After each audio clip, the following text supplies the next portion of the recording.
ప్రపంచాన్ని గడగడలాడించిన వీరుడు, విశ్వాన్ని జయించిన ధీరుడు, జగజ్జేత విశ్వ విజేత, గ్రీక్ సామ్రాజ్యాల ముద్దుబిడ్డ, మహారాజు రారాజు అలెగ్జాండర్ ది గ్రేట్ పుట్టినిల్లైన మెసడోనియాకి స్వాగతం సుస్వాగతం.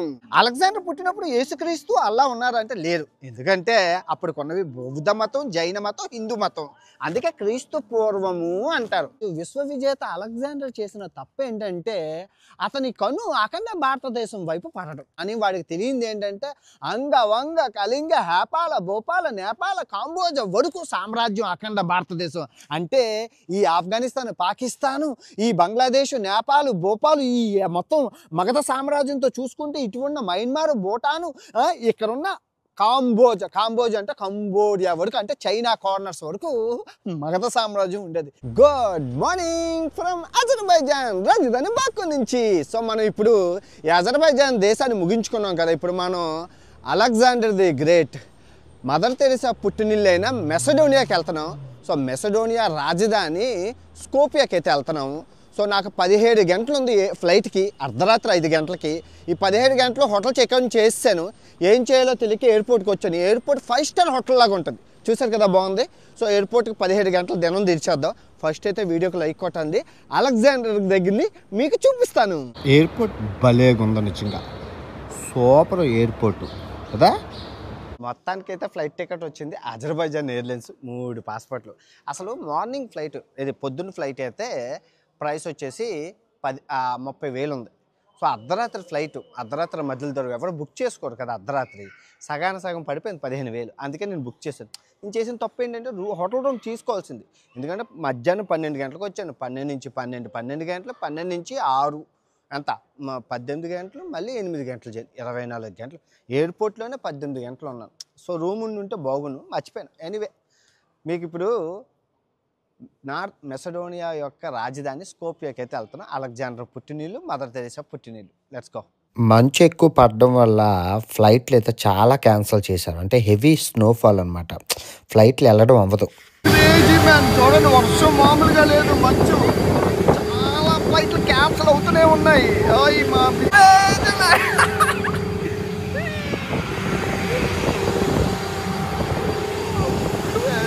చూసుకోవచ్చు, మామూలుగా లేదు.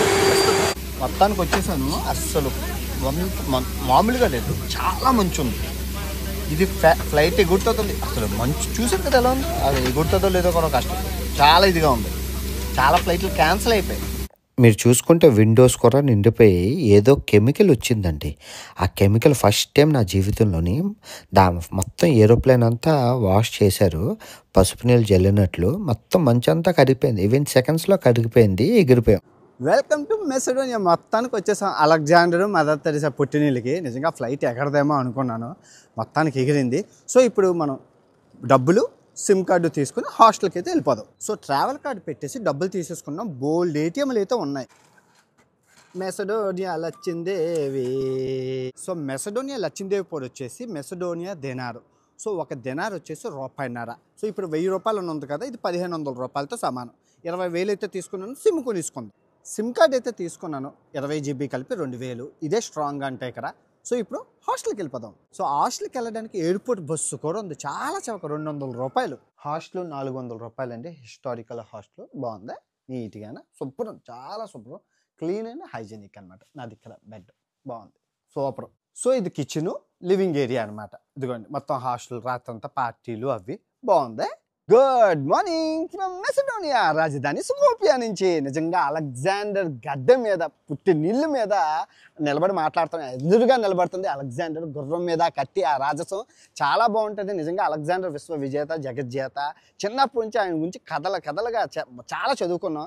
అవన్నీ మీకు వివరంగా చూపిస్తూ, ఈ రాజధానిని చూపిస్తూ, ఆయన ఆనవాళ్ళని చూపిస్తూ చెప్తాను.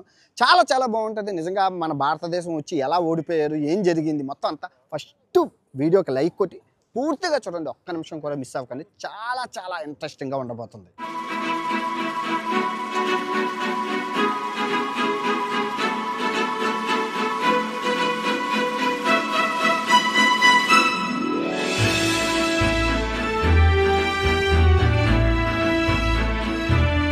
సో ఈ మెసడోనియా దేశం ల్యాండ్ లాక్డ్ కంట్రీ, అంటే చుట్టూ దేశాల మధ్యన ఉంటుంది, వీళ్ళకి సముద్రం లేదు. సో వీళ్ళు చూస్తున్న నది వార్దా నది అనమాట. ఇది వెళ్ళి గ్రీస్లో కలుస్తుంది. అక్కడ మీకు కనబడుతుంది మెసడోనియా యొక్క ఫ్లాగ్ అనమాట. సూర్యుడు, వెలుగు, మొత్తం విశ్వ విజేత అలెగ్జాండర్ సింబల్. సో అలెగ్జాండర్ పుట్టింది క్రీస్తు పూర్వం 356 జూలై. సో క్రీస్తు పూర్వం అని ఎందుకు అంటున్నానంటే అప్పటికి యేసుప్రభు పుట్టలేదు, అల్లా పుట్టలేదు. సో ఉన్న మతాలు కాస్త మూడే మూడు, అవేంటో రన్నింగ్లో చెప్తాను. సో ఇక్కడ పేలా అనే ప్రాంతంలో పుట్టారు. ఇద్దరు నాన్నగారు అమ్మగారు రాజులు, మహారాజుల కుటుంబంలోనే పుట్టారు. అంతా బాగానే ఉంది. మీ అందరికీ తెలుసు మన గ్రీక్ వీరుడు అలెగ్జాండర్ యొక్క గురువు అరిస్టాటిల్.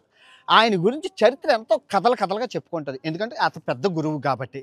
సో తన తండ్రి ఆదేశాల మేరకు మొత్తం మన గ్రీక్ వీరుడు అలెగ్జాండర్కి అస్త్ర శస్త్రాలు, నైపుణ్యాలు, యుద్ధ కళల్లోని మొత్తం అన్నీ నేర్పించి వదులుతాడు. మొత్తం ఎలాగంటే ఒక శక్తివంతుడిగా తయారు చేస్తాడు. సో అప్పుడు అలెగ్జాండర్ ఏం చేస్తారంటే అన్నీ నేర్చుకుని తన గురువు దగ్గర పక్కనే ఉన్న గ్రీక్ సామ్రాజ్యాల మీద దండయాత్రలు చేసి గ్రీక్ సామ్రాజ్యాల్ని హస్తగతం చేసుకొని మొత్తం కైవసం చేసుకుంటారు. సో అప్పుడు తన గురువు దగ్గర తన కోరికను చెప్తారు. ఈ రాజధాని స్కోపియా అని సిటీ ఆఫ్ బ్రిడ్జెస్ అని అంటారు. ఇలాంటి బ్రిడ్జులు చాలా ఉన్నాయి. అవి మీకు డ్రోన్ షాట్లో చూస్తాను. చూశాక అలెగ్జాండర్ కథనైతే కంటిన్యూ చేద్దాం.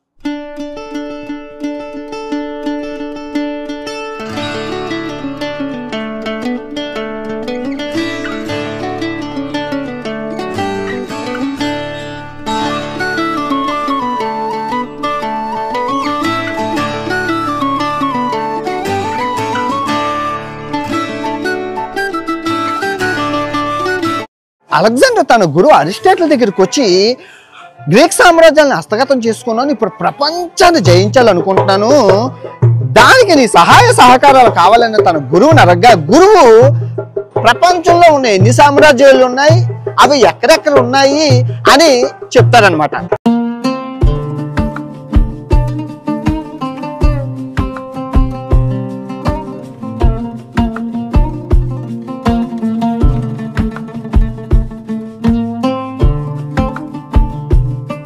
అలెగ్జాండర్ కోరిక విన్న అరిస్టాటిల్ ప్రపంచ పటం తీసుకొని ఏ సామ్రాజ్యాలు ఉన్నాయి, వాటిని హస్తగతం ఎలా చేసుకోవాలి, వాటి వ్యూహాలు ఏంటి, వ్యూహ రచన అయితే రచిస్తారు.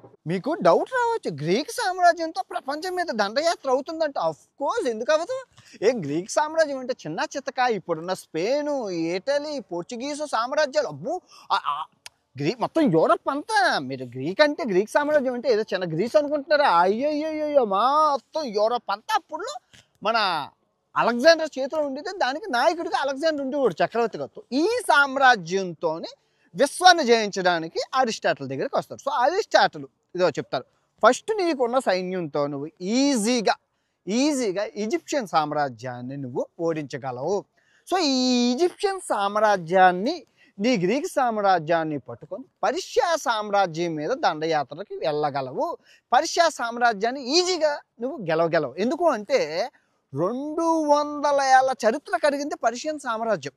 సో పర్షియన్ సామ్రాజ్యం ఈజీగా జయించగలవు అని చెప్పి అరిస్టాటిల్ అలెగ్జాండర్తో చెప్తాడు. అరిస్టాటిల్ అలెగ్జాండర్కి చిలక్క చెప్పినట్లు చెప్తాడు, నువ్వు ఎన్ని దండయాత్రలైనా చెయ్యి, ఎన్ని యుద్ధాలైనా చెయ్యి, కానీ అఖండ భారతదేశం యొక్క జోలికి పోకు అని చెప్తే అలెగ్జాండర్ అడుగుతాడు, ఎందుకు గురువా, ఎందుకు వెళ్ళకూడదు అంటే అక్కడ అఖండ భారతదేశంలో మగధ సామ్రాజ్యం ఉంది. వాళ్ళ నాగరికత మనకన్నా అడ్వాన్స్గా ముందస్తులు ఉన్నారు. సో వాళ్ళ నాగరికత ముందు మనకున్న సైన్యం కానీ మన యుద్ధ తంత్రాలు కానీ వాళ్ళ ముందు అవ్వవు. సో వాళ్ళని ఓడించడం చాలా కష్టం అని చెప్తే అలెగ్జాండర్ అంటాడు, ఈ ప్రపంచ విశ్వ విజేతని ఆపే దొమ్మి ఈ ప్రపంచంలో ఎవరికో లేదని చెప్పి తన కత్తి ఎత్తుపెట్టి తన గుర్రాన్ని ఎగ్గొట్టి ప్రపంచం మీదకి దండయాత్రకైతే బయలుదేరతాడు. మీరు చూసుకుంటే అండి, అఖండ భారతదేశం యొక్క చరిత్రని ఈ ప్రభుత్వాలు దాచేసి అక్బరు, బాబరు, మొహంజోదరో, బకియార్ ఖిల్జీ, ఇదేంటి ఔరంగజేబు, వీళ్ళ చరిత్ర మన పాఠ్య పుస్తకాలు ఉన్నాయి. కానీ మగధ సామ్రాజ్యం మీరు చరిత్ర చూసుకుంటే అలెగ్జాండర్ గ్రీకు సేనలను పోగు చేసుకొని యుద్ధ సన్నాహాలు చేసుకుని సమర సంకారం ఊది గర్జించిన సింహం వలె ప్రపంచం మీద దండయాత్ర మొదలుపెట్టే ముందు గురువు గారు ఆశీర్వాదం తీసుకుంటారు. గురువా ప్రపంచం నుంచి నీకేం కావాలి అని అడిగితే గురువు అరిస్టాటిల్ అంటారు అలెగ్జాండర్తో, అఖండ భారతదేశానికి వద్దన్న యుద్ధానికి వెళ్తున్నావు కాబట్టి అక్కడి నుంచి పిడికిరు మట్టి ఒక గురువుని నాకు తే అని అడుగుతారు. అప్పుడు అలెగ్జాండర్ అంటారు, గురువా మీరే ప్రపంచంలో గొప్ప అని అనుకుంటున్నాను, మీకెందుకు గురువు అని అంటే అరిస్టాటిల్ అంటాడు, నాకు తెలిసింది గోరంతా, తెలియాల్సింది కొండంతా. భారతదేశంలోని ఉన్న గురువులకే గురువులు, వాళ్ళ దగ్గర విశిష్ట సంపద, అతి విజ్ఞానం వాళ్ళ దగ్గర ఉంది. నువ్వు చెప్పినట్లు నాకు ఒక గురువు, ఒక పిడికిడి మట్టితే అని ప్రామిస్ చేసుకుంటారు. మొట్టమొదటిగా అలెగ్జాండరు తన సైన్యంతో ఈజిప్షియన్ సామ్రాజ్యాల మీదకి దండయాత్రకి అయితే బయలుదేరతారు. సో ఈజిప్షియన్ సామ్రాజ్యం అలెగ్జాండర్ యొక్క గొప్పతనం, సైన్యం యొక్క పరాక్రమాలు తెలుసుకొని యుద్ధం జరగకుండా, ఆస్తి నష్టం వాటిల్లకుండా, ప్రాణత్యాగాలు జరగకుండా సరెండర్ అయిపోతారు. అంటే నువ్వు వచ్చి ఆక్రమించేసుకో అని చెప్పి స్వాగతం పలుకుతారు. సో మీరు చూసుకుంటే నేను ఈజిప్షియన్ సిరీస్లో మీకు ఎక్కడ చూసిన అలెగ్జాండర్ యొక్క విగ్రహాలు, ధ్వజస్తంభాలు, సింహాలు, తర్వాత శక్తిపీఠాలు లాంటివి పెద్ద పెద్దవి మీకు చూపించాడు. మీ అన్ని వీడియోలో చూసుకోవచ్చు. సో వెళ్ళాడు మనోడు ఈజీగా చిటికల్లో చాలా సులువుగా అలెగ్జాండర్ ఆ ఈజిప్షియన్ సేనని అయితే అలెగ్జాండర్ సేన హస్తగతం చేసుకుంది. అప్పుడు అలెగ్జాండరు ఈ గ్రీక్ సేనలతో ఈ ఈజిప్షియన్ సేనలతో కలిసి 200 ఏళ్ల చరిత్ర కలిగిన ఈ పర్షియా సామ్రాజ్యాల మీదకి దండయాత్రలకైతే బయలుదేరతారు. సో ఈ పర్షియా సామ్రాజ్యాలు ఒకప్పుడు ఈ గ్రీక్ సామ్రాజ్యాల్లో ఉన్న వాళ్ళని బందీలుగా చేసి, బానిసలుగా చేసి చిత్రహింసలు చేస్తుంటుంది వాళ్ళ రాజ్యంలో. సో ఆ కక్షతో ఈ గ్రీక్ సామ్రాజ్యం, ఈ అలెగ్జాండరు పర్షియన్ సామ్రాజ్యాల మీద హోరీ పోరు జరిపి మొత్తం ఈ పర్షియన్ సామ్రాజ్యాలన్నింటినీ హస్తగతం చేసుకుంటారు. మీరు చూసుకుంటే ఇరాన్, ఏది పర్షియా అంటే ఏదో కాదు, ఇరాన్ ఈ మధ్యన మనం చూపించాం కదా Iran సామ్రాజ్యాలు. So Iran సామ్రాజ్యాలన్నీ, Iran, Iraq, ఈ బెల్ట్లో ఉన్న దేశాలు, సిరియా, ఈ అన్ని దేశాలని అయితే అలెగ్జాండర్ ఆక్రమించుకుంటారు. అప్పటికే అలెగ్జాండర్ ఓటమిని ఎరగని రారాజుగా, అతి శక్తివంతమైన సైన్యంగా, అంటే చూసుకుంటే యూరోప్లో ఉన్న 40 దేశాలు, ఆ తర్వాత ఈ ఈజిప్ట్ దగ్గర ఈ ఎడారి ఈ దేశాలు ఏవైతే ఉన్నాయో మొత్తం ఈజిప్టు, అల్జీరియా, తునీషియా, ఈ పక్కన ఈ బెల్ట్లో ఉన్న మొరాకో, ఈ అన్ని దేశాలు, ఆ తర్వాత పర్షియా సామ్రాజ్యాలు, ఇరాను, ఇరాకు, సిరియా, మొత్తం ఈ కార్నర్ అంతా మొత్తం దగ్గర ఒక 80-90 దేశాలని అప్పటికే ఆక్రమించేశారు. అక్కడ ఓటమిని ఎరగని రారాజు విశ్వవిజేత అలెగ్జాండర్ చేసిన తప్పు ఏంటంటే అతని కన్ను అఖండ భారతదేశం వైపు పడడం. సో అతను తన సేనలతో అఖండ భారతదేశం వైపు దూసుకుసాగాడు. కానీ వాడికి తెలియంది ఏంటంటే అంగ కళింగ, హేపాల, భోపాల, నేపాల, కాంబోజ వరకు సామ్రాజ్యం అఖండ భారతదేశం. అంటే ఈ ఆఫ్ఘనిస్తాన్, పాకిస్తాను, ఈ బంగ్లాదేశ్, నేపాల్, భోపాల్, ఈ మొత్తం మగధ సామ్రాజ్యంతో చూసుకుంటే ఇటువంటి మయన్మార్, భూటాను, ఇక్కడున్న కాంబోజ్ అంటే కంబోడియా వరకు, అంటే చైనా కార్నర్స్ వరకు మగధ సామ్రాజ్యం ఉండేది. సో ఆ మగధ సామ్రాజ్యాన్ని ఢీకొట్టడానికి తన సేనలతో, తన దగ్గర అలెగ్జాండర్ దగ్గర ఉన్నది కూడా అతిపెద్ద సేనలే, ఆ సేనలతో వచ్చాడు. ఫస్ట్ వస్తూ ఇప్పుడున్న కాందహార్, ఇప్పుడు అంటే ఆఫ్ఘనిస్తాన్ స్పాట్ని హస్తగతం చేసుకున్నారు. ఆ తర్వాత ఆఫ్ఘనిస్తాన్ అదే కాందహార్ అయిపోయాక తక్షశిలకు చేరుకున్నాడు. తక్షశిల అంటే ఏదో కాదు, ఇప్పుడున్న పాకిస్తాన్ తక్షశిల అంటారు. ఇప్పుడు ఈ అలెగ్జాండర్ సినిమాలో అసలు సిస్సులైన కథ ఇప్పుడు స్టార్ట్ అవుతుంది, జాగ్రత్తగా వినండి, మిస్ అవ్వకండి, కూర్చొని చెప్తాను. జేలం నది యుద్ధం, బ్యాటిల్ ఆఫ్ జేలం అని కొట్టగానే మీకు ఇంటర్నెట్లో కథలు వస్తాయి. సో ఇక్కడ మీరు చూసుకోవాలి, తక్షశిలలో ఉన్న రాజు ఎవడైతే ఉన్నాడో అంబి దేశద్రోహైనా చెప్పాలి. సో ఆ పొరుగు రాజుని ఓడించడం కోసం అలెగ్జాండర్తో చేతులు కలుపు, ఆ పొరుగు రాజే పురుషోత్తముడు. సో ఇక్కడ మీరు ఆ జేలం నది అవతల వైపు పురుషోత్తముడి సామ్రాజ్యాలు, అవతల వైపు ఈ అలెగ్జాండర్ ఈ అంబితో కలిపి ఉంటాడు. సో అంబి ఏం చేస్తారంటే మొత్తం అన్నీ అప్పచెప్పేస్తారు, సరెండర్ అయిపోతారు. నాకు ఏదైతే నవ్వడం కానీ ఆయన ఓడించాలి అనే కక్ష పగ పత్రికాలతో మన అంబి ఉంటాడు. సో అలెగ్జాండర్ తోడయ్యేసరికి విన్ అయిపోతాడు అనుకుంటారు. సో ఇక్కడ ఏం జరుగుతుందంటే మనందరికీ తెలుసు అలెగ్జాండర్ గురువు అరిస్టాటిల్ ఎంత గొప్పవాడో. ఆ రోజుల్లో మౌర్య సామ్రాజ్యాలైన ఈ మగధ, మౌర్య, ఆ టైంలోని చాణక్యుడు, చంద్రగుప్తుడు, నిజంగా చాణక్యుడు, చంద్రగుప్తుడు కౌటిల్యుని అర్థశాస్త్రం ప్రపంచం గాంచింది. అసలు ఇప్పటికీ ప్రపంచ దేశాలన్నీ అందులో ఉన్న రాజనీతిని ఫాలో అవుతాయి. అంటే అర్థం చేసుకోండి, అలాంటి రాజనీతి రచించిన చాణక్యుడు ఉంటుండగా విజయం అలెగ్జాండర్కి వరిస్తుందా? వరించనివ్వడు కూడా. ఎందుకంటే ఆ చాణక్యుడి బుర్ర తెలివి అలాంటి చాణక్య, చంద్రగుప్తులు కలిసి అలెగ్జాండర్తో యుద్ధానికి ప్రణాళికలు సిద్ధం చేస్తారు. ఇక్కడ సింపుల్ లాజిక్ ఏంటంటే జేలం నది. సో జేలం నది అవతల వైపు రాజ్యాలేంచి చంద్రగుప్తుడివి, యువతల వైపు మన అలెగ్జాండర్ అయితే ఉన్నాడు. సో ఇక్కడ హిందూ కుష్ పర్వతాలు ఏవైతే ఉన్నాయో హిమాలయ, సో హిమాలయ శ్రేణుల్లోని మంచు కరిగి ఆ జీలం నది యొక్క నదీ ప్రవాహం మంచు ఉప్పు మీద ఉంటుంది. సో అది తెలిసిన వాళ్ళకి ఈజీగా దాటడం, ఎందుకంటే ఎక్కడ లోతు ఉంటుంది, ఎక్కడ పల్లం ఉంటుంది. కానీ అలెగ్జాండర్కి తెలియదు కదా. సో ఈ విధంగా అలెగ్జాండర్ మన వైపు వస్తే మనం ఈజీగా ఓడించవచ్చు అని చాణక్యుడు చెప్పడంతో సో యుద్ధ ప్రణాళికలు అయితే సిద్ధం చేసుకుంటారు. అనుకున్నట్లు అలెగ్జాండరే వస్తాడు, ఎందుకంటే ప్రపంచాన్ని జయించాలనుకుంటుంది అలెగ్జాండర్, పురుషోత్తముడు కాదు. సో ఈ నదీ ప్రవాహంలో అలెగ్జాండర్ యొక్క సైన్యం సగం కొట్టుకుపోతుంది. అప్పుడు పురుషోత్తముడు ప్రపంచంలో ఎవరికీ తెలియని యుద్ధం అయినా మదగజాలతో యుద్ధం చేస్తాడు. అది అలెగ్జాండర్కి తెలియదు, ఎందుకంటే అలెగ్జాండరు ఒంటులు చూశాడు, గుర్రాలు చూశాడు, కానీ ఏనుగులు అందులోని మదగజాలు చూడలేదు. సో మన పురుషోత్తముడు అంత మదగజం నుంచి అంత ఎత్తు నుంచి కిందకి బాణం వదిలితే మరో కింద నుంచి బాణం పైకి ఎట్టేసరికి సైన్స్ ఇక్కడ గురుత్వాకర్షణ శక్తి ఎలా ఉంటుంది, ఫోర్స్ పైనుంచి కిందకి బాగా గుచ్చడం, అందులోనూ మదగజాలు ఎత్తుకు వదిలేసేసాయి. తొండాలతో కొడితే ఒక్కొక్క గుర్రం ఎగిరిపోయింది ఆకాశంలోకి. మొత్తం ఆ విధంగా ఈ గ్రీకు సేనలు మొత్తం మట్టి గడిచిపోయాయి. ఈ యుద్ధంలో ఎన్నో విజయాలు అందించిన అలెగ్జాండర్ గుర్రం బుసెఫెలస్ చచ్చిపోతుంది. సో అవన్నీ చూసేసరికి ఇంకా అలెగ్జాండర్ వాళ్ళ సేన పారిపోవడమే జరుగుతుంది. సో ఇక్కడ మీరు అర్థం చేసుకోవాల్సింది ఏంటంటే 8 సంవత్సరాలు ఆ మెసడోనియా ప్రాంతాన్ని వదిలి యుద్ధానికి దండయాత్ర బయలుదేరి ఎన్నో సామ్రాజ్యాలు అలసిపోయిన అలెగ్జాండరు ఈ చిన్న రాజు అయిన పురుషోత్తముడు చేతిలో ఓడిపోయాడు. ఇది జగమెరిగిన సత్యం, చరిత్ర. కాకపోతే చరిత్ర ఏం చెప్తుందంటే, ఇక్కడ చరిత్రలు మొత్తం గూగుల్ చరిత్రలు ఏం చెప్తుందంటే అలెగ్జాండర్ అంట ఈ పురుషోత్తముడి యొక్క వీరగాథ చూసి అవన్నీ చూసి రాజ్యాన్ని ఇన్ని రాజ్యాలు, ఇన్ని స్తూపాలు, ఇంత 80 దేశాలకు పైగా దండయాత్ర చేసినోడు మన భారతదేశం దగ్గరికి వచ్చేసి ఈ సొల్లు కబుర్లు చరిత్రను మార్చడం అంటారు. సో మన ప్రభుత్వాలు కూడా ఆ రోజుల్లో రీసెర్చ్ చేసి ఒక ఫామ్ని, ఒక బుక్కుల్ని రిలీజ్ చేస్తే అనుకోవడానికి ఏం జరగలేదు కాబట్టి అలా చెప్పుకుంటూ పోతుంది. సింపుల్. ఇప్పటికీ ప్రపంచ శాస్త్రవేత్తలు కానీ తర్వాత జియాలజిస్టులు భూగర్భ శాస్త్ర నిపుణులు వీళ్ళందరూ చరిత్రకారులు ఏమంటారంటే అఫ్కోర్స్ ఎస్ అలెగ్జాండరు ప్రపంచాన్ని ప్రపంచం అంటే ఏమీ లేదు, గ్రీసు, ఆ తర్వాత ఈ పర్షియా, ఆ తర్వాత ఈజిప్టు, ఆ ఇండియా, ఇదే ప్రపంచం. ఆ మిగతా నార్త్ అమెరికా, సౌత్ అమెరికా, ఈ ఆఫ్రికా, ఈ కింద పార్టీ అంతా ఆటవిక మనుషులు, అవి సంస్కృతులు కాదు, ఆటవిక మనుషులు. సో అందుకే వాళ్ళు అవి ప్రపంచం కింద పరిగణించగలరు. సో ప్రపంచం అంటే ఇదే. సో ఇండియాను సాధించిస్తే అలెగ్జాండర్ విశ్వవిజేతగా అవ్వను, జయించాలనుకున్న కోరికనైతే అవ్వలేదు. ఇది జరిగిన సత్యం. ఏదైనా అవనండి, ఓడిపోయి పారిపోయిన అలెగ్జాండరు వెనక్కి వచ్చి పురుషోత్తంతో యుద్ధం చేయలేక ముందున్న మగధ సామ్రాజ్యాలను ఓడించలేనని తెలిసి తన భార్య రెక్సోనా సహాయంతో, తన సైనిక సహాయంతో మెసడోనియాకి తిరుగు ప్రయాణం పెడతారు.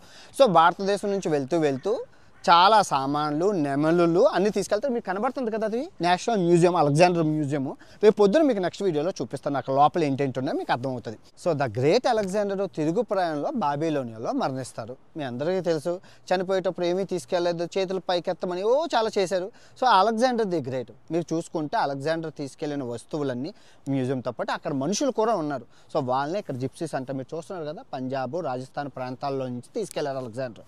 మెసడోనియా జిప్సీస్ అని అంటారు. జిప్సీలు 2 రకాలు, ఈజిప్ట్ నుంచి వచ్చిన వాళ్ళని జిప్సీలు అని అంటారు, భారతదేశం పంజాబ్ ఈ ప్రాంతాల్లో వచ్చిన వాళ్ళని కూడా జిప్సీలు అని అంటారు. సో ఒకవేళ అలెగ్జాండర్ కనుక పురుషోత్తమును మగధను ఓడించి మన మొత్తం అఖండ భారతదేశాన్ని హస్తగతం చేసుకుంటే ఏమయ్యేది అంటే ఈ ప్రపంచం అంతా గ్రీకుమయం అయ్యేది, మనం గ్రీకులు అయ్యే వాళ్ళం. సో క్రైస్తవ మతం, ఇస్లాం మతం పుట్టేదే కాదు. మొత్తం మీరు చూసుకుంటే వీళ్ళ దేవుళ్ళు ఎవరైతే ఉన్నారో 12 దేవుళ్ళు, మెర్క్యూరీ, మార్క్స్, వేనస్, విలియమ్స్, ఆ తర్వాత జూపిటర్, ఈ 12 దేవుళ్ళు మనం పూజించే వాళ్ళం. వీళ్ళ పవిత్ర గ్రంథం ఒడిస్సీని మనం పట్టించేవాళ్ళం. కానీ అలా జరగలేదు కాబట్టి ఈ గ్రీక్ మతం, ఈ దేవుళ్ళి మతాలు మొత్తం అంతరించుకుపోయింది. క్రైస్తవ మతం, ఇస్లాం మతం కాలక్రమేణా మనం ఎప్పుడూ సైన్స్ పరంగా మాట్లాడుకోవాలి, ఏదో బుక్కులు చదివేసి మాట్లాడుకోకూడదు. జరిగిన టైం లైన్ ప్రకారమే నేను మాట్లాడుతున్నాను, జరిగిన కథ అయితే మీకు చెప్తున్నాను. ఏదైనా అవనేయండి అలెగ్జాండర్ ది గ్రేట్. ఎందుకంటే ప్రపంచంలో ఎంతోమంది గొప్ప చక్రవర్తులు, రాజులు, మహారాజులు ఉండొచ్చు, కానీ ప్రపంచాన్ని జయించాలన్న కోరిక, ఆలోచన అనేది తను అక్కడికే వచ్చింది, ఆచరణలో పెట్టారు. సో చాలామందికి ప్రపంచ యాత్ర చేయాలని ఉంటుంది, కానీ నాకు ఉంది, నేను ఆచరణలో పెట్టాను, విజయం సాధించాను. అదే అలెగ్జాండర్ సిద్ధాంతం. ఎనీవే ఈ వీడియో ఎంతటితో సంబంధం, తిరిగి మరో మంచి వీడియోతో రేపు కలుసుకుందాం. ఇట్లు మీ ప్రపంచ యాత్రికుడు, రాజధాని స్కోపియా, మెసడోనియా దేశం నుంచి. Good night.